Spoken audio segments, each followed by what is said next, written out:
Hello, ladies and gentlemen. Welcome to the Touchdowns All Day with John Barber podcast. The podcast that thinks that COVID-19 is a dick.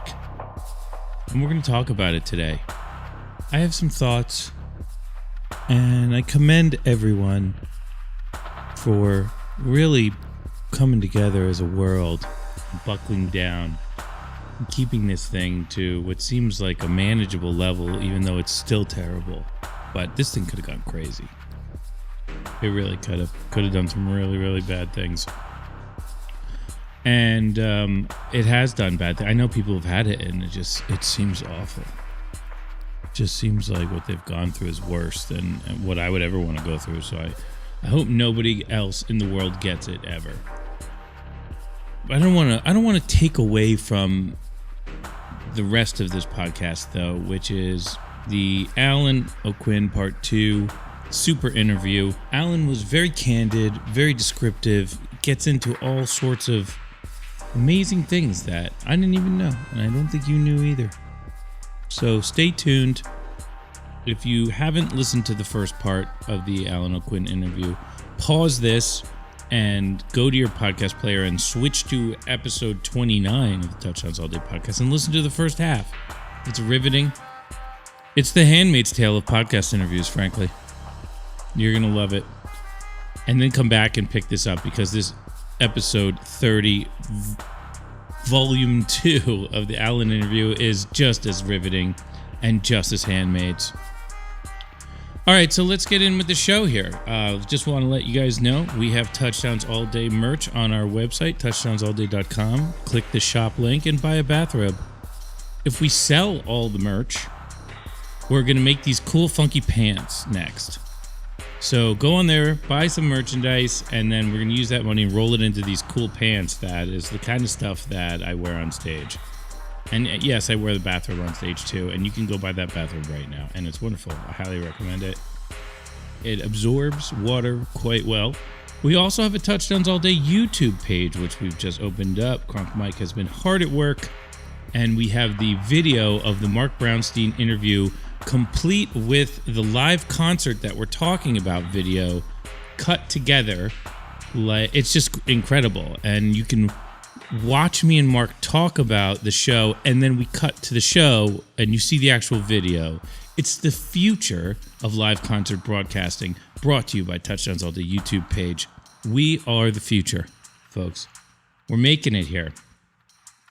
And you can see what's happening. There's a million podcasts now, and they're all going to do this format of, here's the music, let's talk about it, right? We're making the future here. We're setting the trends. Next thing you know, wearing boring t-shirts and really crazy pants is going to be super hip. Just watch. It's going to happen. And on our dear podcast here, coming up, we do have some amazing podcasts coming up to keep you guys entertained. We have Pigeons Playing Ping Pong, Space Jesus. We have some more round tables. We have a 103.3 Asheville interview we're going to drop for you guys so you can hear it. And then we have some huge interviews in the can beyond that as well, so I don't want to talk about those yet. The roundtables are great. Everything's really good. We're going to put a lot of stuff on the YouTube page, so a lot more video coming up. And we want you guys to come along. We want you guys to subscribe to our YouTube page. That is where you're going to be able to see our TV show that we're making. It's called Survivor Quarantine. Do you want to play? Are you interested? Survivor Quarantine is going to be the most cutting-edge jam band show in the world, and it's a reality show that we're going to make. You make it in your quarantine, everybody's quarantines together, and we stitch it together and make a TV show out of it. It's challenges, it's difficult, it's fun, it's social, it's everything you're missing in quarantine we're going to put into one show. Plus, you got your host, John Barber. So, really great stuff, Survivor Quarantine. Go to the Touchdowns All Day website and click Survivor and read the one page about what it is, and then apply. Send us a little video and try and play the game with us. It's going to be great. We're going to have some famous people playing the game too. It's going to be really fun, and we want you. We want you to at least watch, at least go to our YouTube page and watch it if you don't have time to play. But it's what's your social life now in quarantine, right? This is For me, this is like social life. That's why we're doing Survivor Quarantine, is because I just want to hang out with some people that I don't know, and the Survivor Quarantine is a great chance to do that, or people I don't know that great. Because we're all locked in a house because of COVID-19. So what's going to happen with COVID-19? Like, people ask me, is there going to be Camp Bisco? Is there going to be a Bisco tour? What is there going to be? And, it's hard for me to talk about it because the Disco Biscuits we were there. We are ready. The Chicago shows, I think we're going to do a podcast more in depth on the Chicago shows, because what band was that? That was the new sound of the Biscuits. I've been trying for years to get the Biscuits to have like a super unique and original sound just all to themselves. I really, really have wanted that for a long time. And we finally have cooked that up in our kitchen. Finally got it done. We go to Chicago. We're like, here it is. Blah, blah, blah, blah, blah. People are loving it. Crowd went crazy. People are telling me that it's parts of the Chicago shows is some of the best stuff we've ever done. And that was just the beginning. And then this COVID-19 thing comes, and suddenly, within 48 hours, we're at the Fillmore. We've set up the stage at the Fillmore. And boom. One instance later, our entire year of shows is canceled. I show up to the Fillmore for sound check. I walk on stage. This looks great, guys. When sound check? They say sound check is in 15 minutes. I say, okay, why don't I mosey backstage and make a tea or something, mellow and relaxing for the afternoon to get me in a good mood for sound check. And then in that 15-minute period, the entire world was closed for the next 9 months because of this COVID-19. How about that? What is going on? That is unbelievable. I think we need to talk for a second about how COVID-19 works. Just so I can make a point, okay? What COVID-19 is a virus. What a virus is a small piece of, let's say, ejected DNA. And it's just random DNA. It literally could be like 2 pieces of your eyes are yellow and 2 pieces of you have long fingernails, right? Whatever, there's 3 billion base pairs or something in DNA, and that base pair is a single piece, right? And viruses maybe like a couple thousand of those, which is nothing compared to 3 billion. You know what I mean? 3 billion, let's think about it a different way. 3 billion people is half of Earth. A couple thousand people is a Hootie and the Blowfish concert. That's the difference, right? So you have this tiny piece of DNA, but for the way that this DNA works, they fold in a weird way, and sometimes they attract these fat molecules, and these fat molecules surround them and make a little ball. And then what happens is you have a little piece of just ejected DNA in a ball of fat, and the fat collects these little prickly things just because fat sticks to stuff, and that prickly thing pops a hole in the cell and pushes the DNA into the cell, and then the cell just reproduces it. The fact is, all life on Earth has been created by a Ron Burgundy process. You remember how in the movie Anchorman, they say Ron Burgundy will read anything that you put on the teleprompter? Well, all life on Earth is based on these DNA replicators that will replicate any DNA you give them. So it's in your body, but another piece of DNA gets in there and it just replicates it. It doesn't care. Replicate, replicate, replicate, replicate. Oh no, sorry. I just dumped your bloodstream filled with COVID-19. Whoops. Sorry. Flaw. Huge flaw. That is how a human works. That's how a mosquito works. That is how a cucumber works. That is how every living thing on Earth works, is DNA replication. And it's got a flaw. The flaw, it's got what I call the Anchorman flaw. And that's all that's going on here, folks. The whole world shut down in 10 minutes because the Anchorman flaw exists. And I think we need to worry. I mean, if you're an alien species and you're like, you know, people are like, are aliens visiting Earth? Of course they are, right? Even the government agrees that there's aliens visiting Earth at this point. They don't fear us because they know, well, those guys are just a bunch of Anchorman DNA replicators, and we don't really need to worry about them because the only reason they're replicating themselves is because we haven't introduced any other DNA into their ecosystem yet. But the second you put another DNA in there, I could turn into a cat tomorrow because my DNA replicators don't care. They'll read anything you put on the teleprompter. And that's just what it is, folks. That's all this is. The viruses are not bacteria. Bacteria have needs and wants. They want food. They want to reproduce. Viruses don't want to reproduce. Viruses don't have a brain. They don't have anything else. It's just a little piece of random DNA that got caught in a fat molecule that got a little piece of pointy stickers on it. And that's happening so much in the world that there's millions of these things. And then it hits your cell. It pops into the cell a little bit, puts a little DNA into the cell. You know, because the cell's always osmosising, pulling things in and out of it, right? The cell walls are always pushing and pulling and get rid of this, take in the protein, push out the exhaust, if you will, right? That's what's going on. And then it pulls in this little virus, and this virus says, gotcha, I'm just a little dumb piece of DNA. And the DNA replicator says, oh, let me reproduce that 100,000 times in the next minute. And there you go. 100,000 times in the next minute. And then boom, it explodes. And then you have virus everywhere. Flaw. Huge flaw in all of life on Earth. And that's it. Sucks. Now I don't have a job. Talking to you guys on a podcast is what's left of my job, because thank God that it takes a flaw of this magnitude to stop the Disco Biscuits from what they were doing. You know what I mean? Because we were there. We were on the path. This summer was just pure destruction waiting to happen for everybody. Everybody was excited. I was excited. Band was freaking out. Everybody loved it. It was amazing. So we'll get back to that, folks. We will get back to that.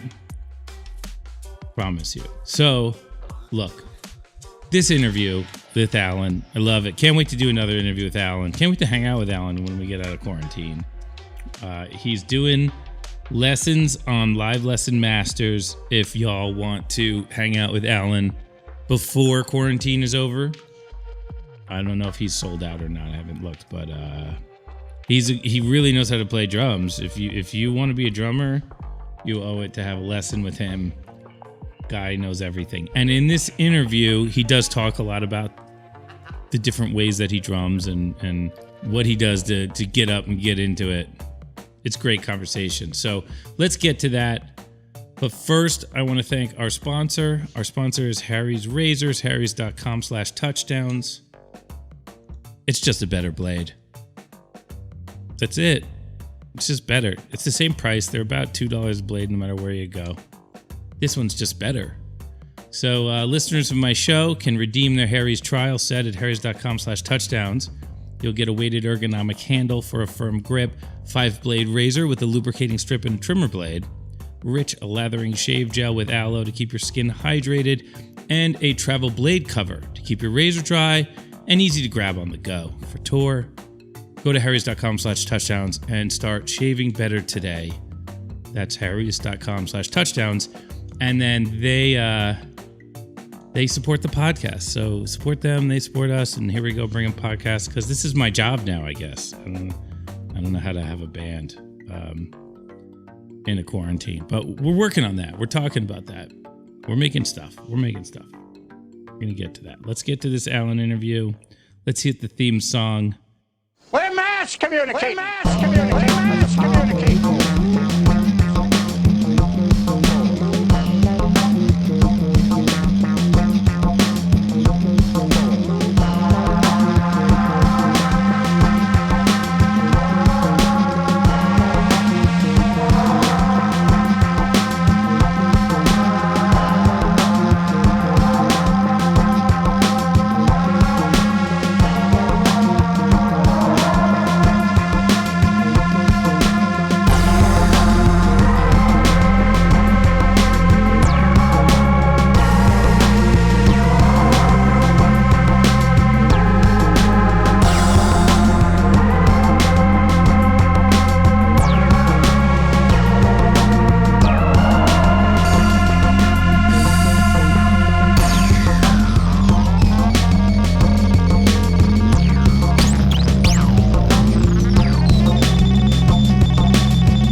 What a day, what a day. So, that was really my COVID-19 rant. How that thing works and what's going on. But I'd like to shout out Mother Nature real quick, because she works quickly. So the humans all get locked in their houses, and look how quickly Mother Nature reclaims the planet. There's dolphins in the Venice lagoons. There's pollution that's been here for 40 years is gone in 30 days. My friends live in India, and they have a view outside of their house that was just clouds, and now they can see these giant mountains that are hundreds of miles away that they can never see because of pollution. I think that's the Lance Armstrong lesson, right? So everybody's down on Lance Armstrong because, hey, he cheated or whatever, but very rarely do people say that taking steroids and biking a lot is a cure for cancer.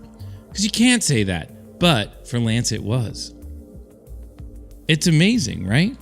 And that is never discussed. All the thing is, shame on him. He ruined bicycling. Hashtag, I never paid attention to bicycling in the first place. Hashtag, I'm not going to talk about the fact that bicycling plus steroids plus cancer equals remission. What? Right? And I hope that we don't make the same mistake with COVID-19 because, you know how I feel about it. I just talked about it. On the other side of the coin, look at the environment. Look how quickly our environment comes back to there's birds, the pollution is gone, the water's cleaning up. There's so many stories. If you were to go online and Google environmental impact of COVID-19, this is the first time in the history of Google that environmental impact has positive stories attached to it. First time.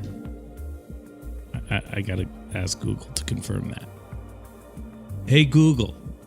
Is that Google's name? Is Google? Google's name is Google. That's like my name being Touchdowns All Day. Hey, what's up? I'm Touchdowns All Day. Yeah, that's right. That's my name. Anyways, Touchdowns All Day feels amazing about the environmental impact of COVID-19 and what that says for turning off internal combustion engines for good.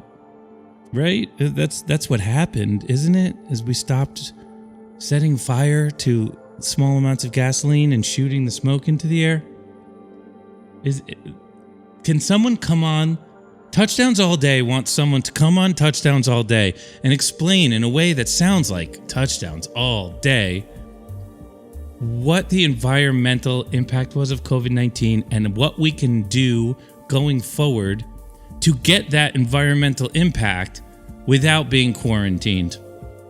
What do we have to do as a society to get rid of the pollution and let the dolphins swim places? And there was whales off the Santa Monica coast. They're just hanging out, having a fun day. Like, what's wrong with sharing the earth like that? What is wrong with that? Touchdowns All Day wants to know. Anyways, we got some music to listen to, of course, on the show here. Rich Steele did his usual extra deliberating job of picking out the choicest Wagyu jams. These are Allen's drumming jams. The one we listened to on the last episode was Pure Fire, and this one is apparently The Fire. So one's Pure Fire and the other's The Fire. I like it. I might change my name to Pure Fire, The Fire, Touchdowns All Day. You know what I mean? So this is from 2009. We're going to play a lot more 2009 music on the podcast. We've been letting that year go. And I know a lot of you fans have reached out, hashtag Touchdowns All Day, and told us, play more 2009.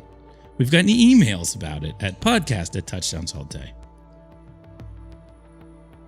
Here it is, right? We're responding to you guys. It's a symbiotic situation. touchdowns all day, hears you speak. Some shit like that, right? I don't know. I should just get a button that says that. But yeah, we're going to play more 2009. We're going to get into some of these jams. We're going to find out what you guys, we're going to listen to what you guys are talking about, what the big deal is. Here's a jam, April 24th, 2009. This is Ladies Orc theme. It's from the Madison Theater in Covington, Kentucky. What? The Madison... I can like almost barely not really remember playing the show at all. How does that... Is that a thing? Covington, Kentucky, Madison Theater. Way to go, Covington, Kentucky. You got the Allen Super Jam under your belt. Clearly Allen showed up to play this night. There's E-Drum Madness in this jam, which is why I think Rich picked it. There's also complete chaos in this jam.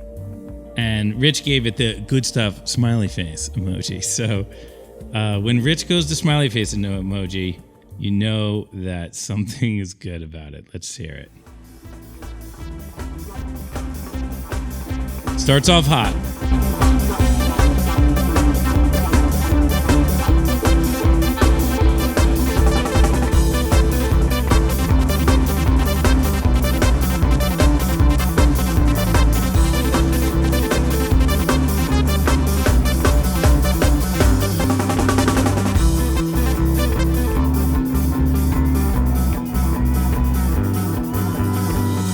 Love the break. More of this.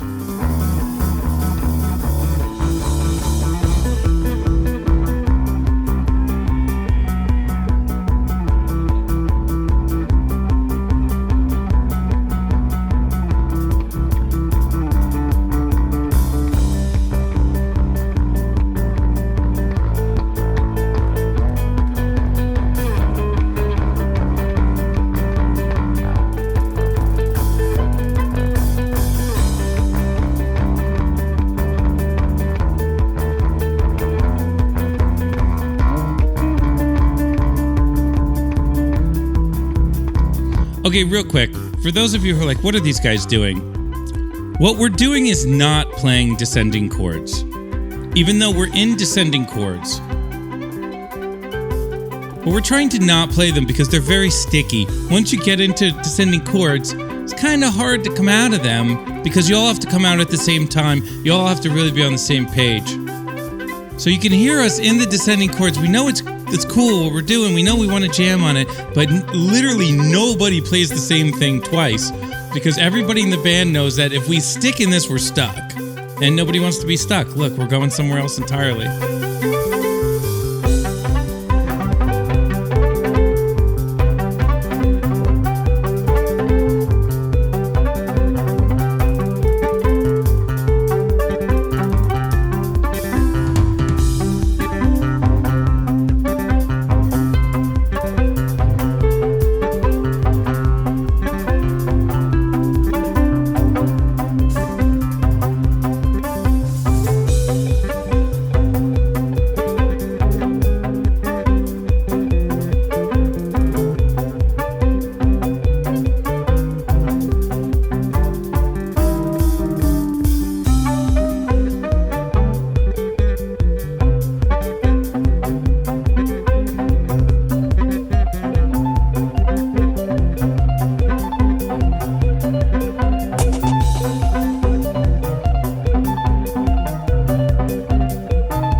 I love where this is going. I love the bass line that Mark just went to and the sound.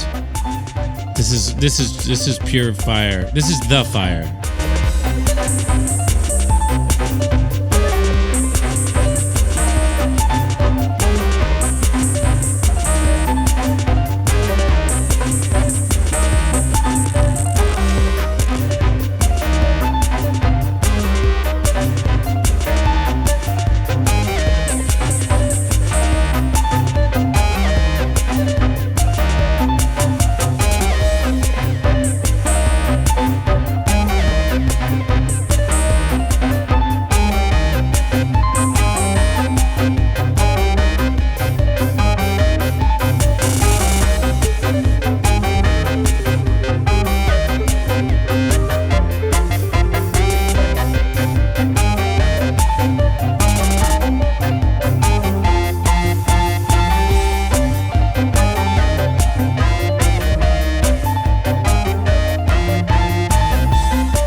How's that feel, Kentucky? And how you like that? Do bands play this kind of music in Covington, Kentucky that regularly? Probably, right? I bet you everybody played Madison Theater in 2009. How fun is this? Great jam. Allen with those E-drum conga things, whatever those are. Love it. Here we go. Back to more chaos.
Finally, we got to some good stuff.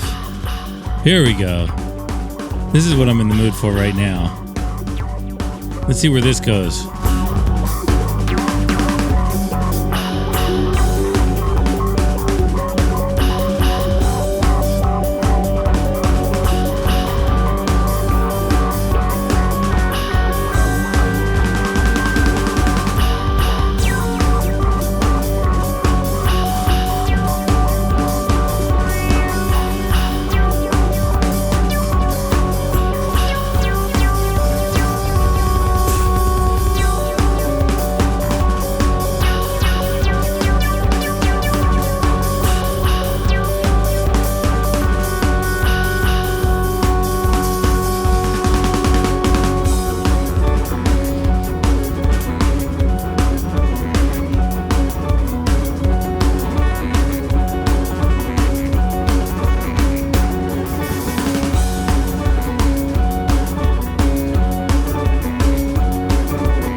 That should be called Big Wave Surfing the Jam, because that is some huge, huge sounds right there.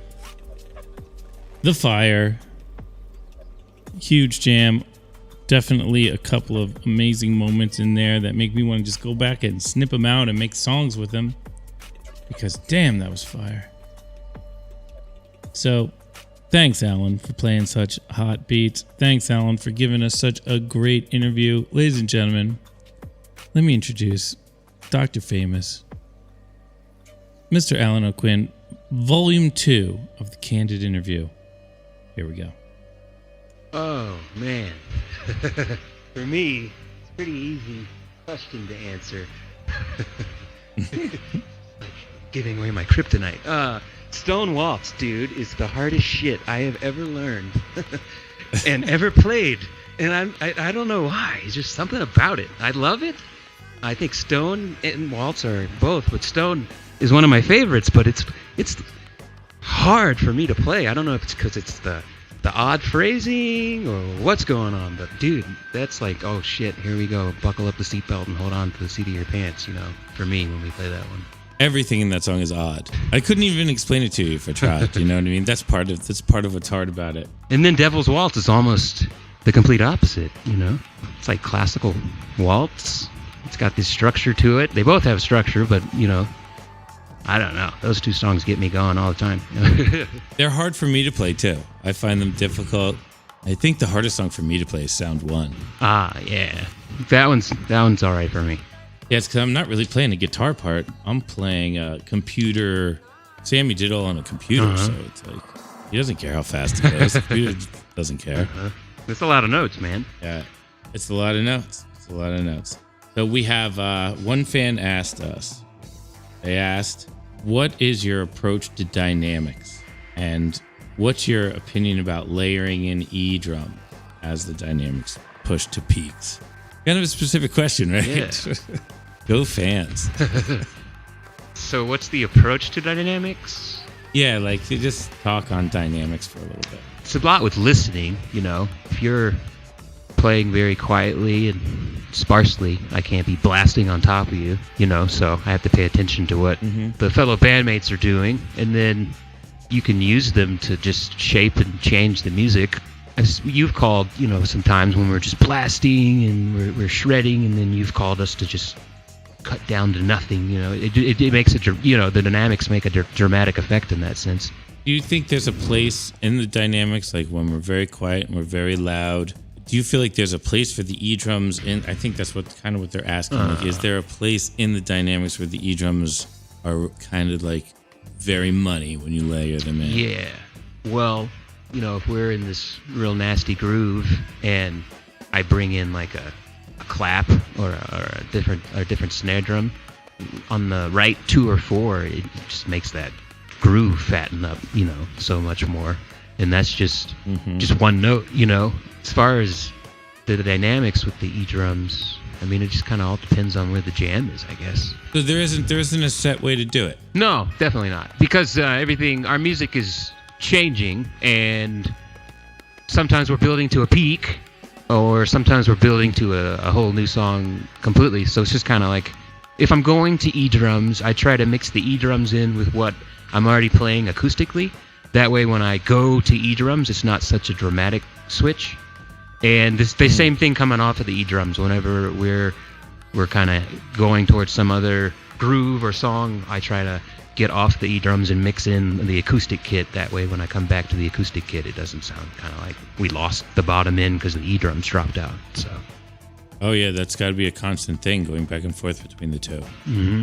And is the E-drums, is that multi-pad unit that sits on the left? Yep. What comprises the E-drums? The E-drums, that's that box that sits above my snare drum and next to my high tom, and it's got 9 pads on it. I'm running a audio signal from the unit to my computer, and then I'm actually running a MIDI signal. So I'm playing sounds out of the unit, and I'm also using the unit to play sounds off of I have Ableton up. I'm running a couple drum machines in there that have sounds that are in the computer that I'm playing off of the unit, the box, the E-drums.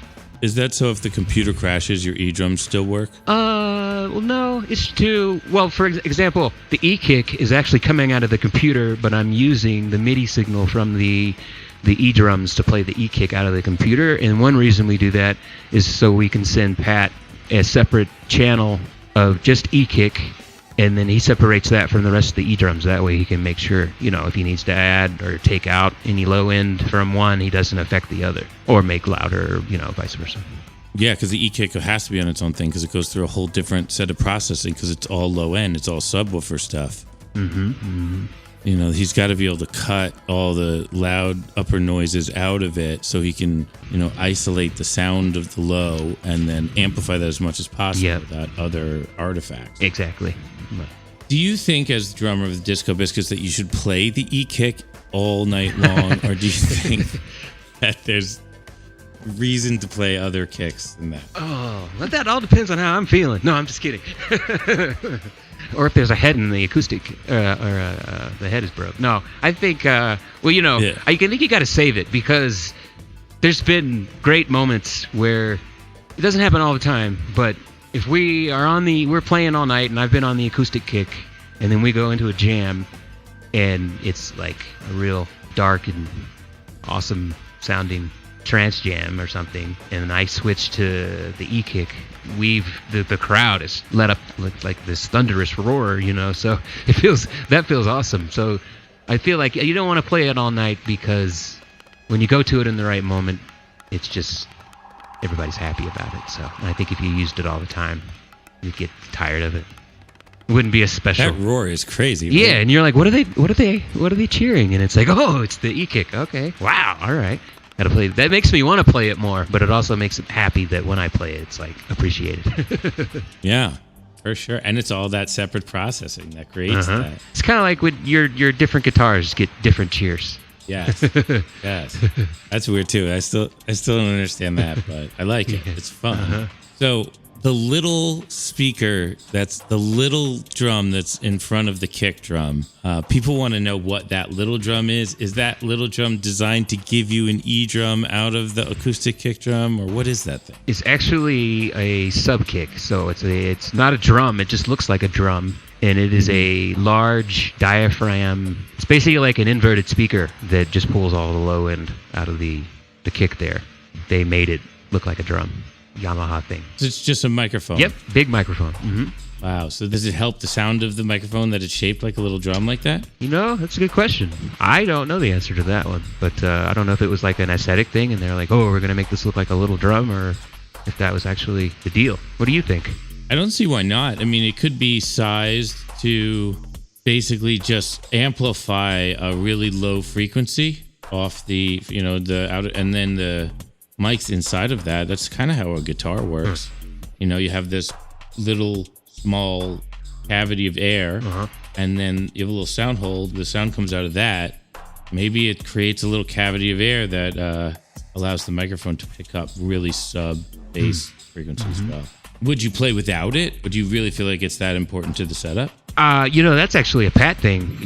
I would play without it. I do shows without it, but I feel like we don't in the Disco Biscuits. But and I feel like there's a reason for that. I feel like my drums sound the best when we're in the Disco Biscuits. That's the the bigger shows, and we have our Pat, our engineer there, that's been there for years, and he's a sound guru himself. So he picked that out. He asked one day what I thought about it, and he said he wanted to use it, and he saw a couple of different artists use it, and he liked their bass drum tone, and we started using it.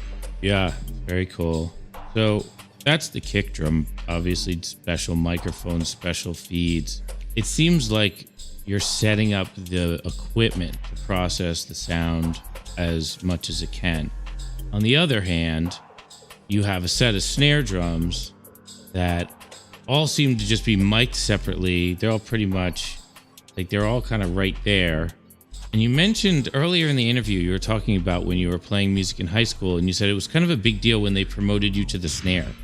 Yep. And now you have this array of snares. Yeah. It's clearly a pretty important instrument. What's the logic with the different snare drums? Can you take us through the different ones and what you use them for? Yeah, I have 3 snare drums. I got the main snare, sitting there with the kit, and that's just it's tuned kind of like in the middle, not too high, not too low. It's like your all-purpose type snare drum. And then the one that's immediately to my left and under the hi-hat, we actually call the dirty snare, and it is I used to use a Chad Smith nickel-plated snare. I think this one we're using now is a brass. And, actually, we did a session when we were working on Planet Anthem.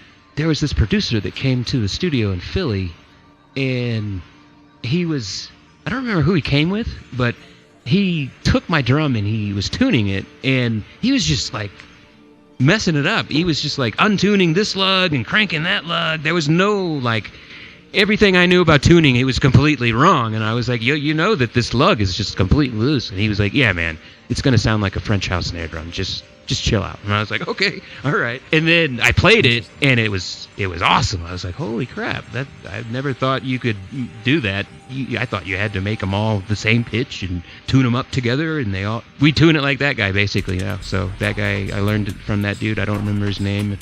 Was that Simon? Do you remember who it was? Was it Simon and Benji? I don't know if it was with Simon or not. I remember the dude had a fur coat. Oh, yeah. He was from L.A. Oh, okay. I think he was from L.A. I forget his name. He was from L.A. and he did a couple songs on Planet A.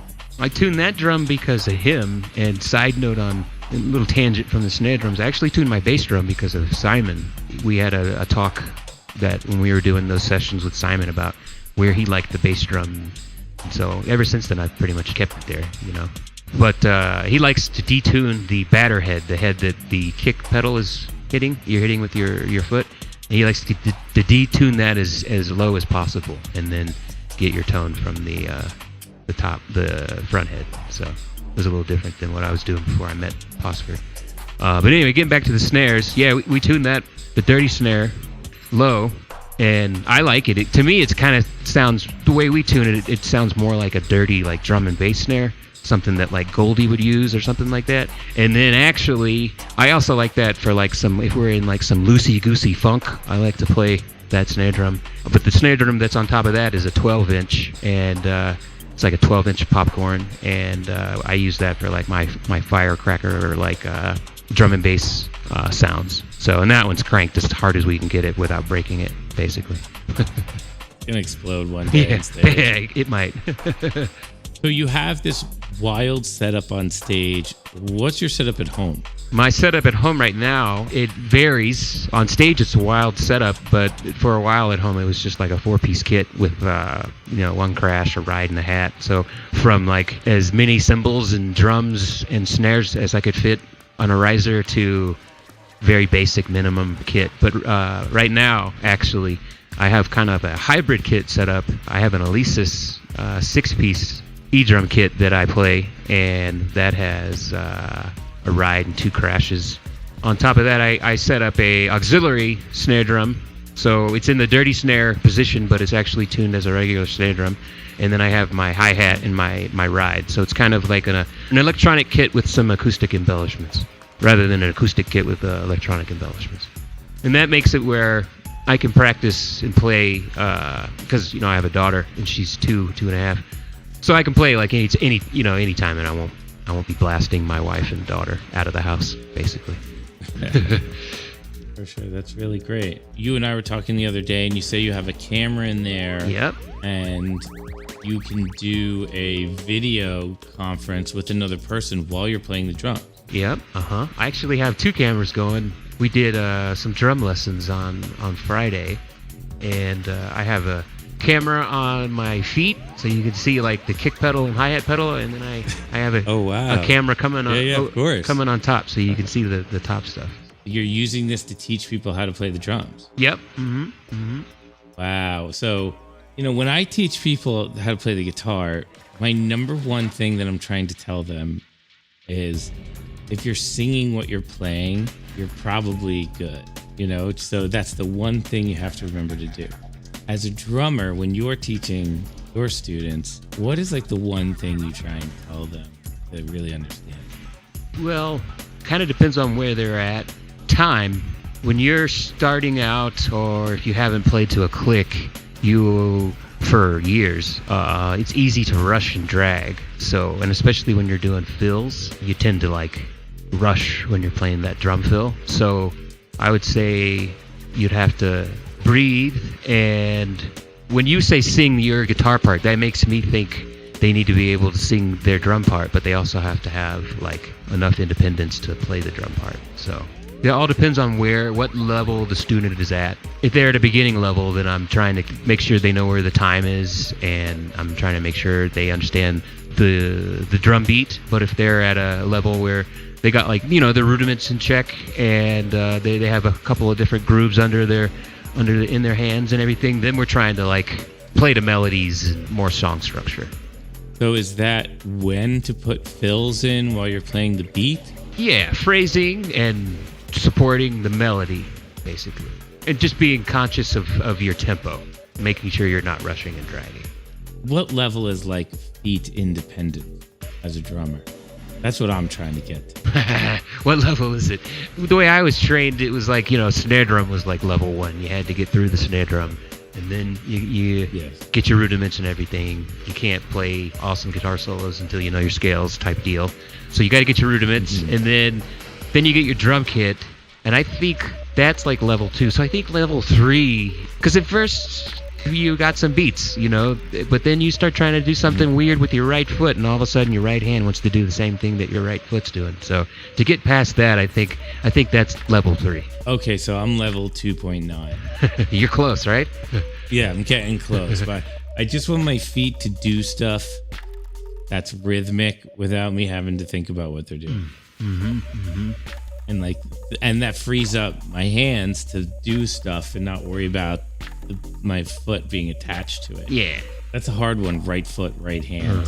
Separate them. Totally. Once you figure it out, it's like second nature. Do you feel like there are things in life where having this ambidextrous ability to move all your arms, where some people even aren't even sure how many arms you have, some people doubt, is this total ambidextrous? Is this an advantage to you anywhere in life besides drumming? Well, yeah, definitely. I can stir oatmeal and play, dolls with Presley while turning the TV down and grabbing a carton of milk, and that's like almond milk, by the way. Or like I can be in my phone while driving, or be in my car while driving my phone, what am I saying? Yeah. That's what it is. It's totally what it is. Everybody nowadays, they get in the car and then they drive the phone instead. They forgot they're driving the car. So yeah, it helps in those situations. Signs all over the highway. Stop driving the phone and drive your damn car. Talk on the car. All right, that's fucking fantastic. You have the set there. You're teaching people. You have cameras. And you're doing lessons on the livelessonmasters.com website. Yep. Thanks to Mark and Alicia there. It's working. Yeah, it's working great. It was a lot of fun. I had a couple of drum lessons on Friday. There in my computer, and we were going back and forth, and I really had a good time on Saturday. I had 2-hour lessons. So next week I got a couple more students, and hoping that I'll get some regulars and teach and watch the changes and watch them get better, and that'll be cool. I love that. That's great. What are the drummers? Do they want to learn like songs? Do they want you to teach them like basic stuff, or just whatever they want to do? I had 2 on Friday, and one was interested in actually like drum and bass and developing like independence on the drum kit. So like what we were talking about with the right hand and the right foot. And then the other student was kind of specifically interested in technique, wanted to hone in on her rolls and diddles, and she wanted to make her hands faster. So I kind of gave her some marching band stuff that I used to do that really strengthened my hands pretty quickly. So and then I have a lesson next week. That guy is just specifically interested in E-drums. So we'll just work on E-drums, and he wants to like see how it runs into Ableton and what my setup is all about. And then I have another guy next week that's interested in strictly snare technique. It's amazing. Yeah. If I was a drummer, or even wanted to be a drummer, I would take a lesson with you, because you're such an encyclopedia of stuff How could you not learn something? It'd be impossible. Thanks. Really great. Before I was in the Disco Biscuits, I taught actually for 10 years. Oh. Right out of high school. I had like 50 students a week, and I did some at the high school. I would float around to different high schools around Columbus and have students there. Or I would like drive to their houses and teach them in their house. And then I also did like percussion ensembles through middle schools and high schools, and I did like drum lines and would like take them to competitions and got some best in class rankings and stuff. So, but then once I joined Disco Biscuits, I had a couple students here and there, but it wasn't like before I was in the band. So this is cool. It's kind of like I'm kind of getting back to like the roots stuff, kind of stuff I was doing right out of high school in college. Yeah, it makes you think about all that stuff, right? And it's now you got to I have to like reconnect with it, and it's good for me too, because I actually haven't gone over some of these exercises in a few years, so it's cool to go back and look at it, and I feel like where I would love to be out there playing shows with you and Mark and Aaron and crushing it in front of all of our fans at this time right now, this with the lessons and the website that Mark and Alicia made. It's going to give me the ability to become a better drummer, because I'm going to be teaching other drummers, and I'm going to be going over things that I don't, when I sit down to kit, I'm kind of practicing songs and maybe some solo ideas, but I'm not really specifically like honing in on a certain exercise that I used to play, like 20 years ago. So this gives me a cool opportunity. That's awesome. Okay, so we really got through all of the questions. Cool. We really got into a lot of stuff. We talked about your upbringing, all your drums, all your jam sentiments. Can we have one quick conversation before we go about the coronavirus itself? All right. What is your take on this pandemic? How do you feel about the whole society and the whole world shutting down all at the same time, all within a week? How did that make you feel when it happened? When we were in Philly and we were going to do the shows, but we wound up being in the studio, it was surprising to me how fast everything shut down. And that was kind of worrisome at the same time, too, obviously. It was just so fast. I just couldn't believe it. As far as the coronavirus, being an asthmatic, it's something extremely scary. I mean, it's scary to everyone, I would think it would be. I think you should be a little scared, at least be responsible about how to do things right now. For me, it's actually, in 2010, I went to the hospital 2009 when we did those New Year's shows, and I almost died. My dad actually revived me on the way to the hospital with CPR. He kept me alive, and I was in ICU for like 7 days or 8 days or something like that. And I had like a near... When did that happen? That happened, I think it was our New Year's run. I didn't play the shows. It was our New Year's run from 2009 going into 2010. I think it was that one. It was like at the Terminal 5. Right. And you played with Deitch and Greenfield. Uh-huh. And what happened to you that week? I don't know if it was a combination of traveling, and rehearsing. We were getting ready for the shows. My allergies are pretty sensitive to like dust and stuff, and I don't know. I had some sort of allergic reaction that it just triggered some asthmatic problems, and for some reason, I don't know if it was my immune system was weak, or I don't know why it got so bad, but it just got bad fast. And I wound up that Christmas Eve, I had an asthma attack to the point where it was like an asthmatic seizure, and I had to go to the emergency room and ambulance. Sandra had to call 911, and they picked me up. We went to the emergency room. They stabilized me. It was Christmas Eve, and they were like, "Wow, you're stabilized. We feel like you can go home. You don't want to be in the hospital on Christmas." And so, of course, we were like, "No, don't want to be in hospital on Christmas." They sent me home, and then the next day was Christmas, and I wound up having another asthma attack, and it was worse than the one from the day before. Luckily, my parents had just gotten there, and Sandra's parents too. We were about to have like Christmas Day type stuff. Sandra couldn't get to the phone fast enough to get the ambulance there, so she drove me to the hospital with my father in the back of our car performing CPR on me, and I went to the emergency room, and they put me on the table, and I actually had what I can only assume is a near-death experience. I was out in La La Land. I had no idea what was going on, and it was like I was in this body of water, or I could see this body of water, and all of a sudden these 4 like squares came up to the surface of the water, and the 2 on the outside lit, and then the 2 on the inside lit, and then once the 2 on the inside lit, it was like I woke up and I was on this emergency room hospital table, and there's all these people above me, and they were just about to stick the ventilator down my throat because I wasn't breathing on my own, and I snapped out of it. I had such a allergic reaction. They couldn't just obviously let me go back home, so they put me in the hospital, and I had to fight it for the next week, basically. And you guys had to get another drummer to play the shows. I got off on a tangent there, but for me, this coronavirus is very scary. It should be scary for all individuals, but for a person with asthma, it's a very scary thing, because all I can think about is, if I get it, am I gonna die? Am I gonna be in the situation that I was in 2009? And that was pretty scary. Right, it's a respiratory illness, and that doesn't work at all. Right, and the symptoms, and I've been reading, and I've had to stop watching the news and stop reading. It's been kind of too much for me. I just kind of get the information that I need, and then I, got to turn the news off. I can't be a news junkie, because it's just too much right now. I feel like, and I don't know if this is the right call, but I feel like everything does. I wish they would just shut everything down. Just do it. Get it over with. Instead of having California shut down, and then New York shut down, and then Colorado shut down. To me, it seems like it makes more sense to shut it all down at the same time. Everywhere, all over the world, we're all shut down at the same time.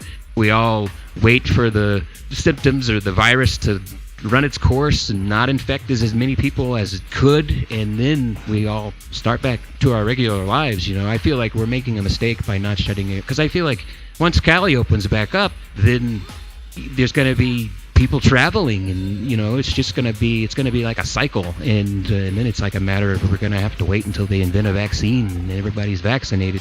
So it's very scary. It is very scary, and I wonder if it's going to be here to stay. Every year we have this coronavirus month.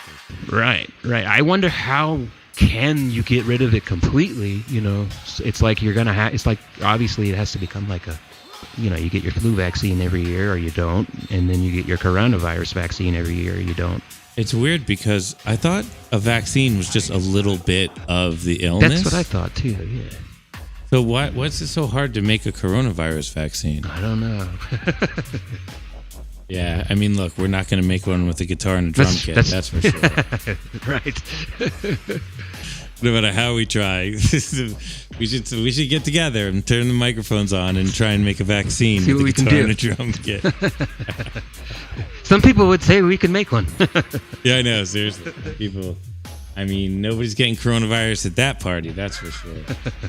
All right, man. This was really great to talk to you like this, and I just think this is a really fun conversation. I'm super happy about the way this ended up. Nice. Glad you made some time to talk Thanks to me for having today. me. It's a pleasure. I'm training for a marathon, I wanted to mention. Oh, what do you mean? When did you start that? I actually started it in August, and the marathon was going to be May 17th, but it's not anymore. It's going to be Colfax Marathon. I don't know if they've canceled it, but I'm still training as if it is May 17th. Even if they don't cancel it, I don't think I'll run the Colfax Marathon. I think I'll run a marathon that day, but I don't think I'll join the race. How many miles do you run a week right now? On Tuesday, I did 19 miles. In one run? In one run. And then I have off days where I do some workouts when I'm not running, upper body, lower body, and then a total body day. And then I have 2 other days a week that I do 8 miles each day. So this week I'm doing 20 miles is my long run, and then I have 2 8-mile runs. So it'll be a 36-mile week. That's crazy. I didn't know that.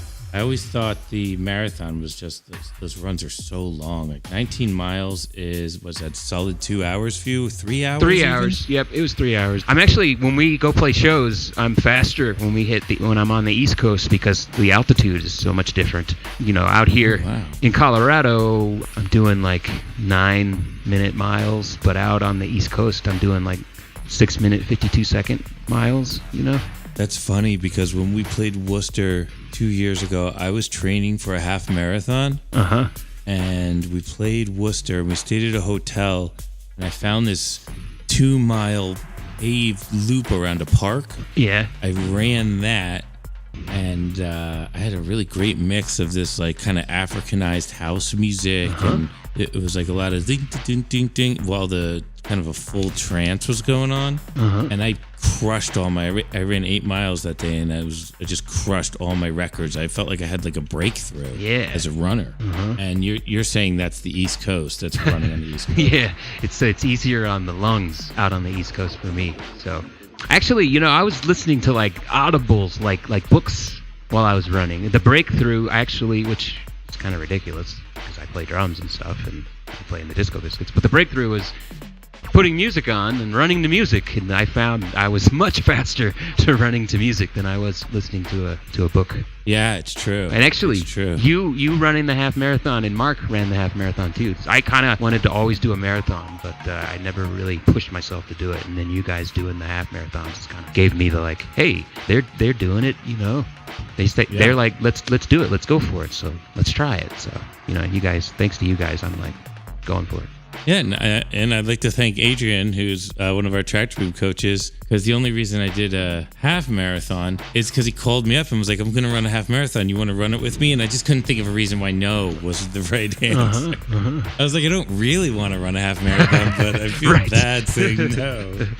Totally. That's kind of how it was. I don't really want to run a marathon, but I've always wanted to kind of do it. So if I'm going to do it, I better do it now. Yeah, exactly. I might as well, I guess. I should be able to drag myself for 13 miles on the ground. I mean, I think that's the difference between the half marathon and the full marathon. Is you can drag yourself for 13 miles, but you cannot drag yourself for 26. Yeah. I'm getting up into... Well, when I hit 8 miles, I was like, wow, I just ran 8 miles. And then I hit 10, and it was like, holy shit, I just ran 10 miles. And then the half marathon happened, and it was like just an epic moment. I was like, holy shit, I can do this, right? Like, the marathon's, it's attainable, it's doable. And then I hit like 15 miles, and I was like, oh gosh, I don't think I could do this. Yeah. So, and then last week I did 19, and it's like, man, I got 7 more on top of this. Holy shit, So 7 more. You got all the way to 19, and you still have a 7. That's the problem with the marathon. It's like you're always like, oh my god, 60,000 miles more there. Right. Kind of goes with the meditation though. You have to clear the head, Totally. and you got to just get the body moving. Yep. Rubberize a little bit. Yep. And it's a lot of grind, a lot of well, we're halfway there. We're almost halfway there. All right, we're halfway there, So a lot of mental talking yourself through the uncomfortable suffering part of the run sometimes. Being in Colorado, it's kind of mountainous, so there's a lot of hills on the run. And they definitely toy with your grit, you know what I mean? They kind of make a wimp out of you sometimes, so make you want to stop, and you got to kind of push yourself. You run on the street in Colorado? I do. Well, when it's snowing and stuff, I have a treadmill. But, if it's the sun's out and there's no clouds, then it'll be easily 60 degrees. So I'll go run outside. Amazing. I didn't know this. Congratulations. I hope you get your marathon in May. That sounds great. Thanks, man. It was supposed to be the week after we, were playing Colorado. So it was going to be this wonderful, epic week for me. But it'll still be epic. It'll still be great. I'll run a half marathon on the same day. I've been out jogging. I've been hitting some miles recently. All right. I had a 10 9-minute run going the other day where I was running in that range. Yeah. I was feeling it a little bit. Cool. That's it's something I'm trying to add back in to my current setup.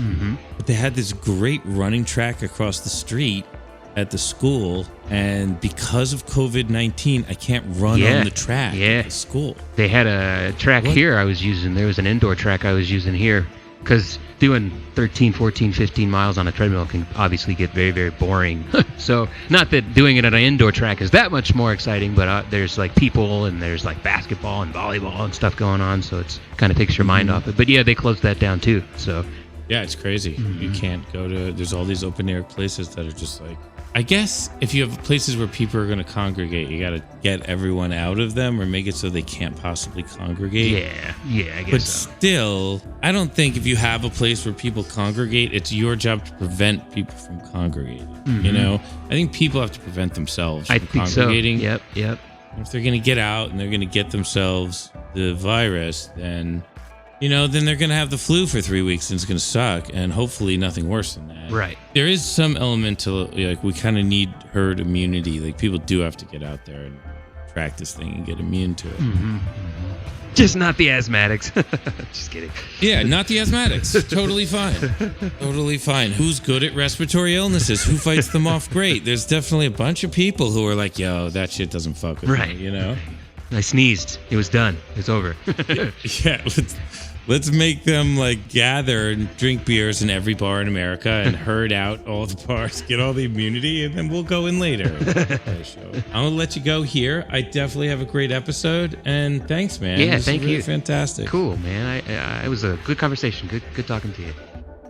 Ladies and gentlemen, Mr. Alan Aucoin, thank you so much, Alan. That was great.